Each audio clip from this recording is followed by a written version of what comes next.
Elle se pose sur chaque branche disponible, piaillant, s'ébrouant, picorant. Il y aura des dégâts. Elles sortent des cabines toutes en même temps, font des mines et des poses invraisemblables devant la glace, ou les unes face aux autres, jouant le rôle de miroir et de validation. Un homme, assis là sans qu'il sache vraiment pourquoi, ne sait plus où donner de la tête. Il est entouré d'un essaim de jeunes guêpes qui l'agressent et le piègent, piqués par leur beauté, étourdis par leurs mots crus, craintifs devant leur pouvoir démesuré parce que inconscient. Elles dégagent tant d'énergie, de pulsions de vie, d'appétit, qu'il doit maîtriser sa respiration et se concentrer sur celle pour laquelle il est venu et qui s'éternise dans sa cabine. « Ce jean te fait un cul, Luna !» Il s'empêche de regarder ce cul. « Moi, je trouve qu'il est trop large.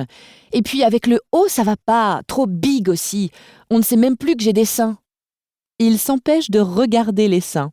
« Non, mais avec un jean pareil, limite, t'y vas seulement en brassière ou en soutif. » Il ferme carrément les yeux. Elles repartent, chacune dans son perchoir, à l'assaut d'autres tenues. Elles ne sont pas discrètes, parlent fort, aiment qu'on se retourne sur leur personne, qu'on les remarque.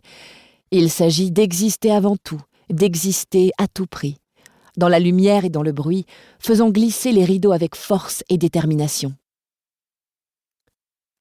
Elles ne se terrent pas dans leur cabine, se demandant si vraiment elles peuvent sortir avec ce vêtement trop petit. Elles peuvent tout. Certaines n'ont pas le temps ni la vigilance de refermer totalement le rideau, et on peut les apercevoir ôter un pantalon qu'elles jettent dans un coin, attraper un autre modèle en se penchant cul en l'air sous des culottes anecdotiques, ajourées et colorées. Elles n'ont que faire de la pudeur, du camouflage, de l'embarras, et déploient leurs bras, leurs seins, leurs jambes, les donnent à voir et à contempler. Elles ressortent, se prennent en photo et envoient à d'autres, restés à la maison, punis et indisponibles, leurs trouvailles. Elles attendent l'approbation extérieure qui tombe dans la seconde. « Non mais je rêve! Nora vient de me dire qu'elle a déjà acheté ce top et qu'elle le met ce soir. Non mais... la no-life !» Elle s'irrite de tout, monte dans les tours au moindre faux pas, s'indigne au premier mot, s'irrite d'un silence ou d'un enthousiasme trop mesuré. Elles forment un bloc, un mur infranchissable. On ne peut ni les briser, ni les enfreindre. Elles sont inséparables. Elles ne connaissent pas la politesse. Elles ne laissent personne passer, ne se replient pas sur les trottoirs, ne s'écartent pas, elles ne laissent rien passer tout court. Elles parlent mal, elles rient fort, elles mâchent la bouche ouverte, elles bousculent, elles se moquent des bonnes manières. Elles se situent par-delà les convenances, les récusent de toute leur force. Fini la morale bourgeoise, celle de leurs parents, qui ne comprennent rien, ne voient rien, se compromettent et s'endorment. Elles sont réveillées, conscientes, absolues, rapaces. Elles ne céderont sur rien. Elles ne se laisseront pas faire. Elles sont fières et parlent fort, comme les slogans collés sur les murs de la ville. Elles ne deviendront pas comme toutes celles qui recherchent ici une tenue neutre et invisibilisante, avec des gestes mesurés et des mots feutrés, préférant gueuler leur goût et leurs différences. Elles ne se résigneront pas. Il faudrait les empêcher de passer d'une cabine à l'autre, d'aller montrer à Mina ce top génial et demander qu'elle lui passe le jean qui irait tellement bien avec.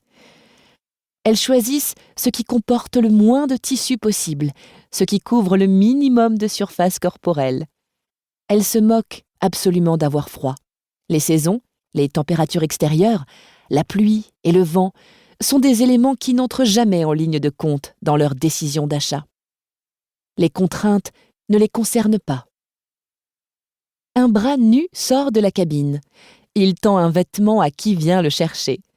Ce bras nu renvoie à une épaule nue, à un torse nu. Il, toujours là, toujours patientant, toujours incongru, s'empêche de remonter davantage la chaîne des causalités. Mais qu'est-il donc venu faire dans cette galère ? « T'as vu là, le mec trop chelou ? » Il entend, puisqu'elle ne se préoccupe pas d'être discrète. « Ouais, qu'est-ce qu'il fout là ? Genre à l'aise, quoi. À l'aise ? Certainement pas. »